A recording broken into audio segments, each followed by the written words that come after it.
The night of February 2nd, 1945, 25 transport planes fly from Malta to the Crimea for a Crimea conference to be held at Yalta.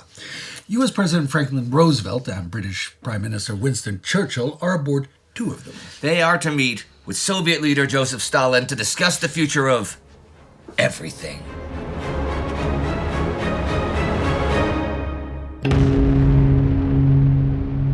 I'm Indy Neidell. I'm Spartacus Olsson. And this is a World War II in real-time special about the Yalta Conference.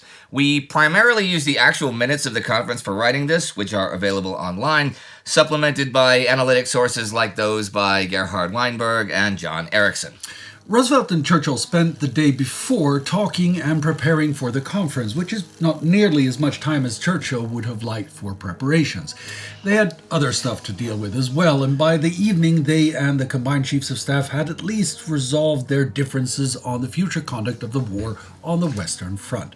But they really have not spent that much time at all preparing for meetings with Joseph Stalin to talk about the future of everything. We did a long episode about the war goals of the various warring nations that just recently came out, and we suggest you watch that if you haven't already done so we don't have to go over the same stuff again. Anyhow, high on Roosevelt's agenda for the conference is finalizing the transformation of the United Nations alliance into an international organization to safeguard peace, the United Nations. The skeleton for the UN was decided at the Dumbarton Oaks conference this past October, but two essential points remain to be settled: voting and veto rights in a future Security Council, and if France shall be given a permanent seat at the table. Roosevelt, unlike Churchill, is opposed to the latter, and as to the former, he understands the far-reaching, potentially historical effects a world police led by the current allies will have. The White House team is determined that any structure must promote continued cooperation between the great powers: China, Great Britain, USA, and the USSR. The president's preparation memo that he gets just before he leaves Malta reads, "Our proposal safeguards unity of the great powers so far as is possible by any formula. Enforcement action will require unanimous vote. Only with respect to discussion will a party to a dispute not be able to vote. Latin American and other small powers will be disillusioned if discussion can be vetoed." Most of the rest of his memo follows what we outlined in our War Goals episode, but under the treatment of post-war Germany, point 3C stands out. Minorities. We should oppose, so far as possible, indiscriminate mass transfer of minorities with neighboring states. Transfers should be carried out gradually under international supervision. What they're worried about is ethnic cleansing, especially of German-speaking minorities in the pre-1938 borderlands and within current borders that will soon be moved. It's worth noting that opposition in general is not the American position. They only oppose a disorderly execution. In fact, all three leaders and their administrations have by now accepted that a removal of ethnic Germans from Poland and Czechoslovakia, and perhaps even France, is inevitable. Significantly, whatever the final agreement on Poland will be, part of that agreement will contain German territory being handed to Poland and Polish to the Soviet Union. This point is driven into the agenda with some urgency because of what will happen to the populations in those respective territories. Yet another hot topic for Roosevelt is to pull the Soviets into an active role in the war with Japan. Before the planes get airborne towards Yalta, the U.S. Joint Chiefs of Staff messaged General Alexei Antonov, chief spokesman of the Red Army and responsible for coordinating with the U.S. and Commonwealth Chiefs of Staff. It is the desire of the American staff to discuss with the Soviet staff details of possible participation in the war against Japan. Can you obtain approval of this suggestion? The transports land at Saki around noon on February 3rd, and the two leaders get to see the devastated Soviet countryside on the drive to Yalta. The next day at 10 a.m., the Joint Chiefs of Staff meet. Regarding Japan, they discuss how to proceed. The mission to Moscow, sent by the Joint Chiefs several months ago in order to get a serious discussion going, has so far been stonewalled, both by the Kremlin and the Red Army. Admiral Cook says that Stalin is the linchpin in all this, concluding that the views of the Russian military staff would probably not be discussed freely unless Premier Stalin has previously given his approval. Consequently, when Admiral Lee briefs the president at 10:30, he drives home the importance of keeping this matter alive with Stalin throughout the conference. Stalin, who has categorically refused to board a plane, arrives by train that same day and calls on Churchill shortly before 4 p.m. They basically just talk about the war. Stalin optimistically, because of the huge advances of the Red Army the past 3 weeks, all the way to the German pre-war border. Stalin meets with Roosevelt just after that. He listens eagerly as Roosevelt tells him about the limited Western Front operations Veritable and Grenade, set to go off in a few days, and the full-scale operation to start in a month or so to really break into Germany. And then, when the talk turns political, Roosevelt tells Stalin that the British and Americans do not agree on the future role of the French in Europe and on the post-war treatment of Germany. Regarding the Germans, Roosevelt says that seeing the destruction of Crimea has led him to wish that Stalin reissues his suggestion from 2 years ago to summarily execute 50,000 random German officers. The two go on at some length to discuss the bestial nature of the Germans and how by now everyone is bloodthirsty for revenge. The talk then turns to France and to Charles de Gaulle, de facto leader of France. Stalin, who has just met de Gaulle in Moscow and promised him he'd speak up for a French seat at the table on par with the four great powers, now dismisses such an idea as an unrealistic demand in view of the small role the French have played in the war. Roosevelt expresses his disdain for de Gaulle personally, bringing up how ridiculous he thought de Gaulle was when, at a meeting in Washington, de Gaulle compared himself to Joan of Arc. They agree that France may have a zone of German occupation, perhaps, but then Roosevelt breaks British confidence, explicitly admitting to Stalin that he is perhaps being indiscreet and warning the Soviet leader that the British are trying to prop up France to use her as an eastward bulwark, placing 200,000 French troops at the French border while Britain rebuilds its own army. They have to interrupt their informal talk as it is then 3 minutes to 5, and they have to go to the first plenary session of the conference, which they do together. It begins at 5 with Roosevelt presiding, and this meeting is a review of the military situation. I actually go over this a bit in the February 10th weekly episode, but the full discussion is about plans in the field for the next 6 weeks or so, and how to prevent things like the Germans bringing up troops from Italy, should Hitler choose to allow that. Astrid and Anna will soon cover the secret intelligence efforts regarding the Italian front issue, negotiations that will see the big three at odds about how to handle possible German surrenders. The dinner party that follows is generally upbeat, though when Roosevelt tells Stalin that he is commonly known in the U.S. military as Uncle Joe, Stalin gets so upset at how common the name is that he nearly leaves the dinner. Churchill gets him back with a toast to the big three. Stalin asserts their rights over the rights of any smaller nations. He represents the USSR, and he is willing to participate in protecting smaller nations' rights as long as one of these rights is not sitting in judgment of the greater nations. He even says straight out at one point that the small must be ruled by the great, that sort of thing. None could complain that Stalin had not made himself plain, even brutally plain. His was no mere table talk, but intended for real effect. He was clearly not inclined to compromise on Poland and had presented a clear picture of the role of the great powers in any future world security organization. The prestige, power, and authority of the Soviet Union were at stake, and Stalin forcefully impressed upon his listeners his iron determination to sustain and nurture these above all else. The morning of the 5th, the Soviet General Staff meets with the combined chiefs to talk planning and coordination. This doesn't end with much encouragement for the Soviets, since the Western Allies do not give any firm assurance they could prevent any German reinforcement of the Eastern Front from Italy or Norway. This gets worse the next day when the Soviets find out that lots of armor from the Ardennes offensive is currently heading eastward to fight the Red Army. So the idea of any non-stop offensive on Berlin is dissipating.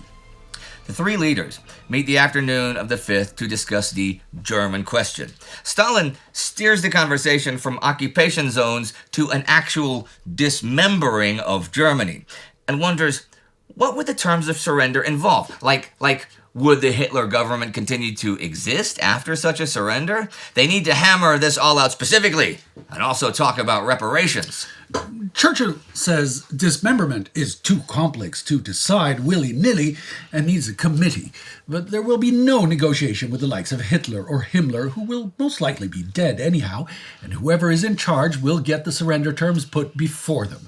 After some more arguing and Stalin sticking to his guns, dismemberment is added to the surrender terms. Then they turn to France. Churchill wants France to get an occupation zone in post-war Germany. It can even be taken out of the American and British ones, so it doesn't affect the USSR. And Churchill really wants France restored to being a counterweight to any resurgent Germany. This holds more meaning when Roosevelt says that post-war, the Americans aren't going to stick around in Europe for much more than 2 years. When Churchill then argues that France plays the buffer role for Britain that Poland plays for the USSR in terms of Germany, Stalin relents, but still fights against giving France access to any inter-allied control commission, joining the Big Three. As expected, Roosevelt backs him on that. The Soviets then present their thoughts on reparations. They basically want to take German industry. They want 10 annual payments in addition to German industrial equipment and German heavy industry to be reduced to a fifth of its current size, with all armament factories and synthetic oil plants dismantled. And after 10 years, an international commission should take command of the German economy. The Soviets claim $10 billion, but the British and other nations want reparations too. Are they just going to force the Germans to starve? Churchill argues pragmatically, pointing out that if you wish a horse to pull a wagon, you would at least have to give it fodder. To which Stalin retorts, that's right, but you should also take care that the horse does not turn around and kick you. Roosevelt is bullish about not repeating the mistakes made after the First War, that Germany should be punished more severely this time around and not get any financial help from the United States. in the end, Roosevelt and Churchill talk up a reparations commission to be located in Moscow to look over various countries' claims. Stalin is okay with such a commission as long as it has specific instructions that the nations who bore the greatest burden during the war are the prime claimants. Stalin cites France versus Yugoslavia. France committed 8 divisions to the common war effort, and Yugoslavia 12. Then, upon reflection, he wants this matter handed over to the foreign ministers to deliberate. The others agree. On February 6th, the combined chiefs of staff, the British Commonwealth and U.S. military leaders, meet at 10 a.m. They discuss the timeline for finishing the war in Europe and estimate that the earliest possible date to defeat Germany is July 1st, and then proceed to discuss details of occupational zones. When the foreign ministers meet at noon, they agree to insert the term dismemberment of Germany into the unconditional surrender terms. But Vyacheslav Molotov and Anthony Eden continue to be in a disagreement about what exactly dismemberment will mean and how it shall be executed. American Secretary of State Edward Stettinius' report on that discussion is also the first point on the agenda at the third plenary session at 4 p.m. Churchill then again brings up a French occupation zone and how important it is to keep a future Germany away from the English Channel. They then proceed to discussions about the World Organization, the United Nations. There are still some things up in the air. One is the actual membership in the General Assembly. Another is how the Security Council would vote. They have at least agreed that the permanent members of the Inner Security Council each have a veto. Roosevelt wants a nation's veto to not apply to conflicts involving that specific nation. But the Soviets go further and insist on unanimity. Andrei Gromyko, who represented the Soviets at Dumbarton as Soviet ambassador to the U.S., says that this UN couldn't exist if a great power didn't get the right of vote on any issue, whatever its role in the issue. The Soviets also have a big problem with maybe being outnumbered in the General Assembly. See, there are 26 signatories of the United Nations Declaration. But the U.S. has also wanted Iceland, Egypt, and 6 Latin American countries to join, and Britain wanted 6 votes from British dominions. The Soviets countered last year with all 16 Soviet republics having a vote, which was rejected back then. But Roosevelt sees the possibility of now sort of trading the voting problem for more representation for Soviet republics. Well, now on the 6th, he makes clear that failing to agree to the American voting plan might sabotage American assistance in keeping down a post-war Germany. The revised American plan is presented by Stettinius. Any nation can at least present its views to the Security Council, which gives some protection to smaller ones, and for a peaceful settlement of an issue. 7 votes plus the unanimous agreement of the Permanent Security Council are required, but if the issue involves a member of the Council, that member can discuss but not vote on it. Stalin is suspicious of this. For him, the implication is that the great powers must keep peace by keeping peace among themselves. He has further questions. Are there 2 categories of issues? Like one involving military or economic sanctions and the other peaceful settlements? That is affirmative. Okay. Then what about procedure? Is it the case that if sanctions are involved, all permanent members can vote even if one of them is directly involved in the issue, but if it's a peaceful settlement, no one involved in the issue can vote? Affirmative. What if China wants back Hong Kong, or Egypt wants the Suez Canal? They both have friends in both the Council and the Assembly. Anthony Eden repeats that China and Egypt might complain, but Britain has a veto, of course, and member nations can't decide things by themselves. Stalin then more or less accuses Churchill of trying to keep Egypt powerless, only to retain control of the Suez Canal. Stettinius again says even economic sanctions require unanimous support from the Security Council. Stalin says, what guarantee is there will not again be a situation like during the Winter War in 1939, when the British and French first isolated the Soviets from the League of Nations and then had them thrown out? He even goes so far as to speak of a crusade. Churchill mollifies him by reminding him that they were very angry at the USSR back then, and that the Dumbarton-Oaks proposal eliminates the possibility of such a situation arising again. Basically, it's the idea that expulsion of a great power would require unanimity, and that great power could just veto it themselves. Stalin says, okay, he can agree to that, but let's revisit that discussion tomorrow. But there's more to talk about the 6th, Poland. There is first the question of the border, and the Western 2 agree that the Curzon line is okay with them, but the actual future government of Poland is a bigger deal. Roosevelt says, of course, the Polish government in the near future must be friendly to the USSR. But he says straight out that the American people will not brook the recognition of the Lublin government, as it comes from an unrepresentative minority. He suggests maybe a council with representatives from all 5 major Polish parties, and perhaps a presidential council.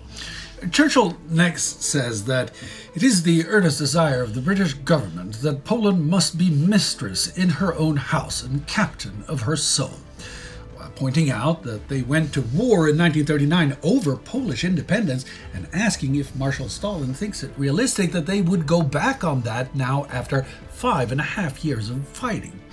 However, Churchill does not want to see the Polish question tear apart the Big Three, so maybe they should have an interim government that protects Stalin's army's lines of communication through Poland into Germany until they can have free elections. Stalin talks next, and he says, you guys misunderstand me. Germany has invaded Russia twice in 30 years through Poland, and the Soviets very much do want a strong Poland to prevent that happening again. So Polish independence and Soviet security go hand in hand.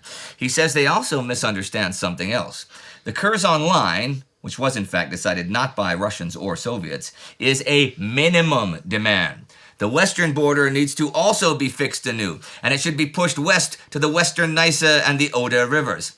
As to the question of the Polish government, he remarks that Mr. Churchill has said it would be good to create a Polish government here.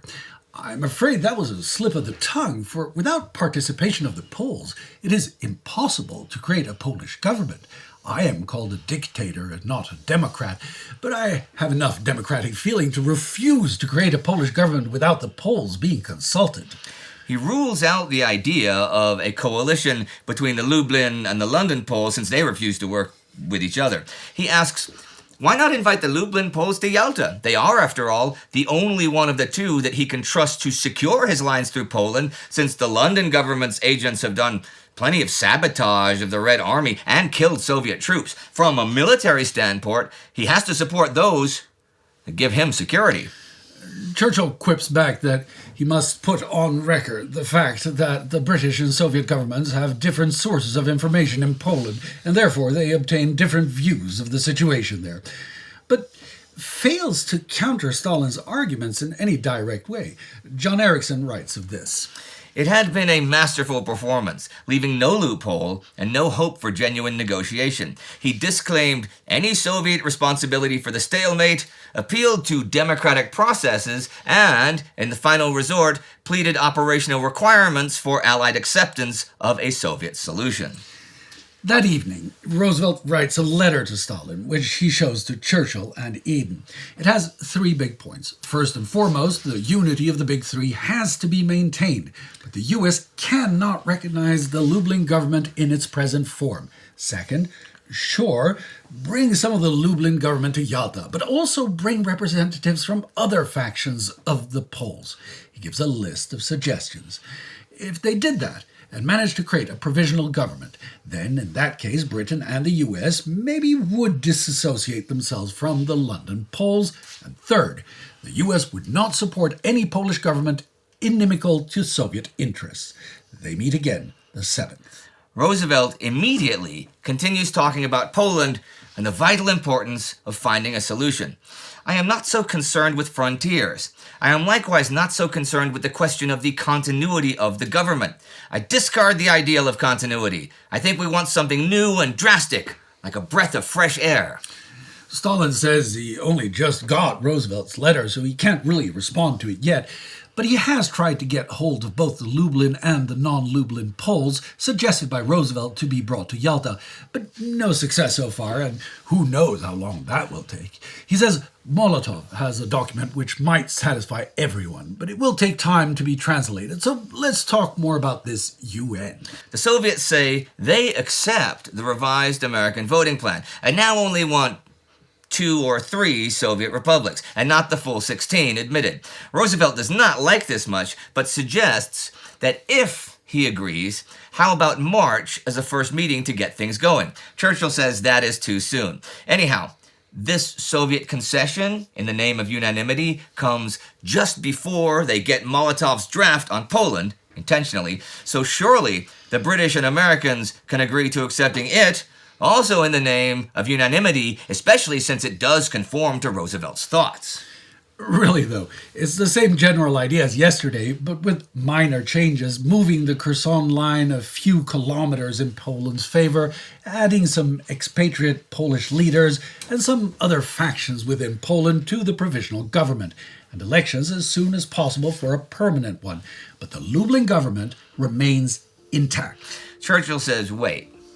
Poland shouldn't get so much territory in the West that millions of Germans are forcibly displaced. Stalin says that's not really an issue since they are currently displacing themselves in gigantic refugee columns ahead of the advancing Red Army.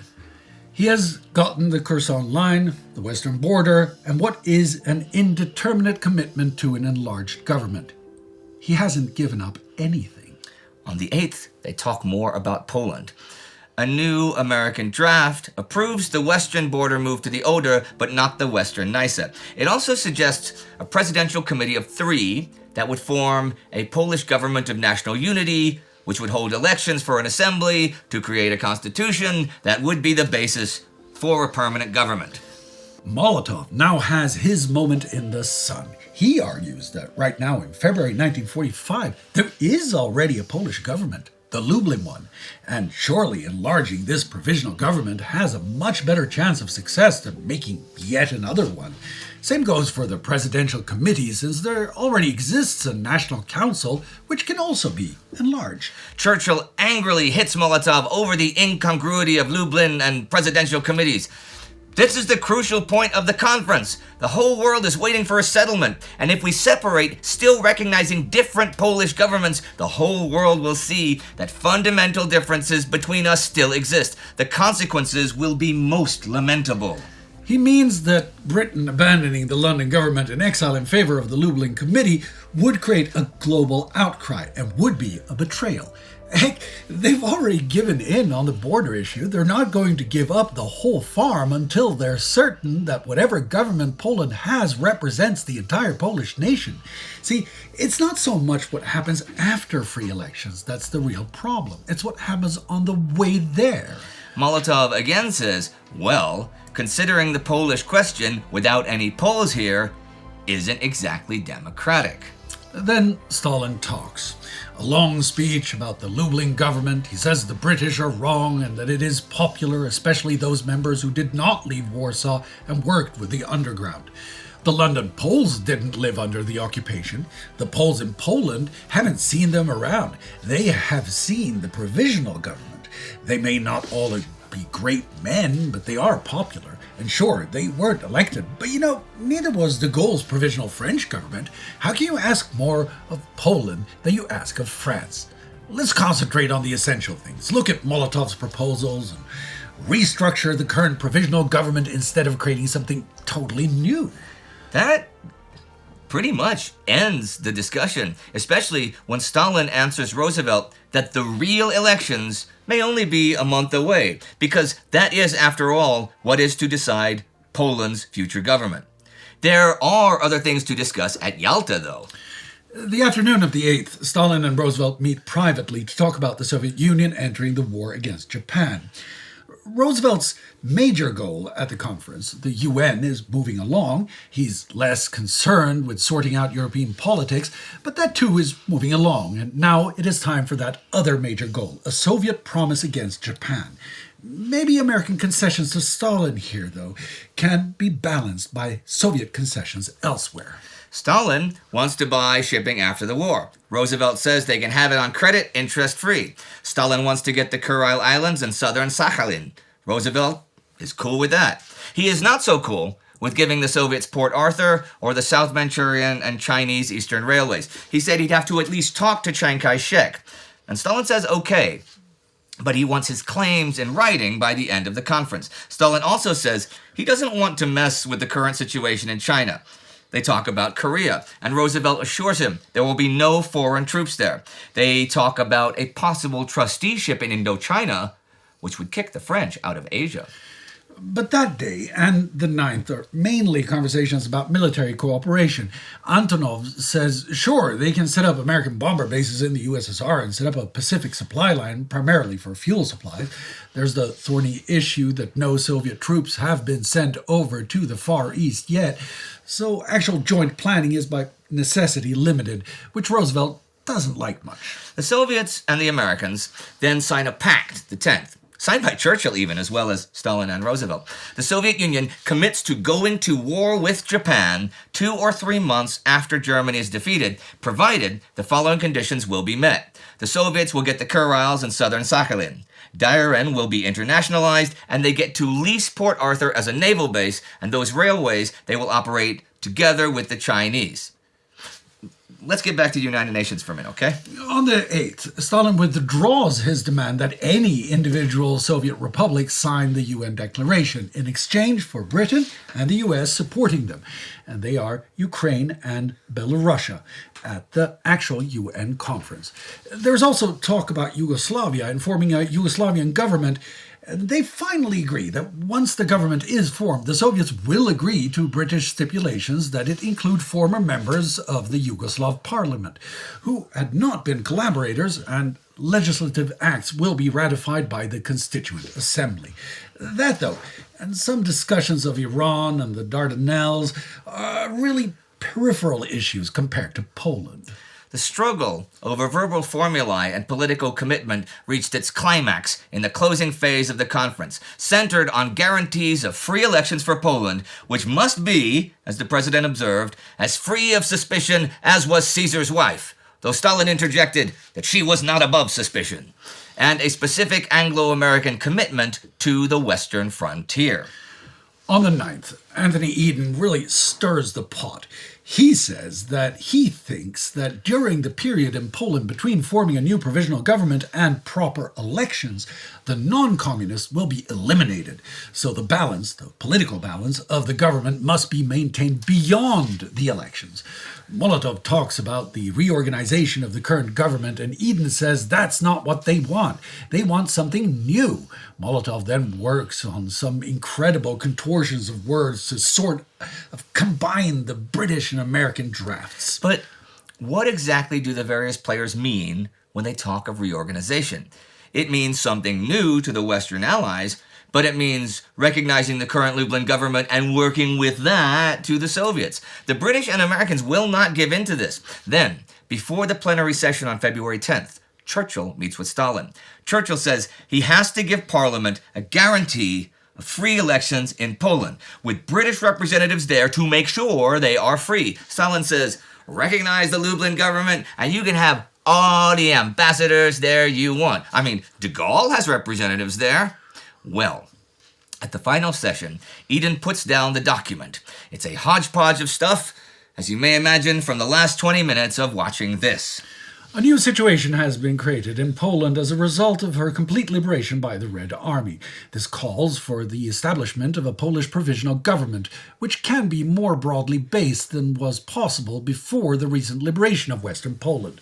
The provisional government, which is now functioning in Poland, should therefore be reorganized on a broader democratic basis with the inclusion of democratic leaders from Poland itself and from Poles abroad. This new government should then be called the Polish Provisional Government of National Unity. Mr. Molotov, Mr. Harriman, and Sir A. Clark Kerr are authorized to consult in the first instance in Moscow with members of the present provisional government and with other Polish democratic leaders from within Poland and from abroad, with a view to the reorganization of the present government along the above lines. The Polish Provisional Government of National Unity shall be pledged to the holding of free and unfettered elections as soon as possible on the basis of universal suffrage and secret ballot. In these elections, all democratic and anti-Nazi parties shall have the right to take part and to put forward candidates. There's more.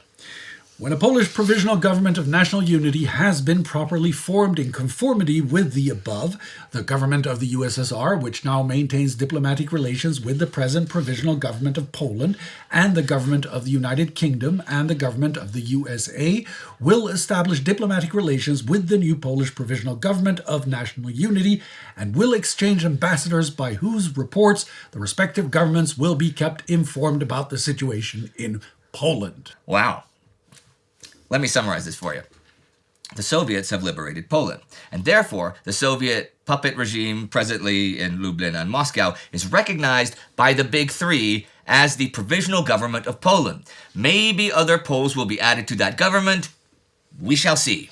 The Soviet Union will make sure the Poles hold free and fair elections for a permanent Polish government, and the British and American foreign services can keep abreast of any developments by establishing diplomatic relations with the Lublin puppet regime. The document does not outline a precise Polish border agreement, but basically Stalin has gotten pretty much what he wants on the eastern border, and any concerns about ethnic cleansing of the yet-to-be-defined parts of Germany that are soon to become parts of Poland has been swept under the rug. Stalin has also managed to get acceptance for a provisional government in Yugoslavia centered on the communists there. He has basically laid the foundation for control of the eastern half of Europe from the Balkans to the Baltic. The Soviet demand for a harsh peace with Germany and heavy reparations has found support, with the majority of the economic reparations to go to the USSR, and a formal organization to handle that has been set up in his own backyard. His demands for unanimity of control of the UN have been more or less met. His territorial demands in East Asia, conditional to entering the war with Japan, have been more or less met. And the date for joining the Pacific War is long enough after an end to the war in Europe that it poses no real strain on the Red Army. Close to 2.5 decades after the Bolshevik dream of recreating a Russian empire, one based on their ideas of socialism, failed at the Battle of Warsaw, Joseph Stalin has now pretty much gotten everything he wanted, now based on the military control of what was largely once the Russian Empire, Or, as John Erickson puts it, behind the spirit of Yalta lay the reality of Soviet military victories, the epitome of which was represented by Poland. The United States and Great Britain could seek, but they could not demand. Yalta tested the alliance to its limits. The underlying issue was the degree to which the Soviet Union under Stalin would or would not pursue a path of cooperation. Within very strict and formally prescribed conditions, Stalin indicated that he had chosen a path of collaboration, subject to a proper recognition of Russia's rights. To this end, he engineered compromises and offered concessions of a minimum order, but concessions nevertheless. But the unity sought at Yalta will not hold. Stalin's vague commitments to free and fair elections will turn out to be nothing but lies. Instead, the divisions laid down at this conference will split the Big Three and the rest of the world even further, cement a Cold War that will last for almost 5 decades, and which continues to hold the world at the brink of war to this day.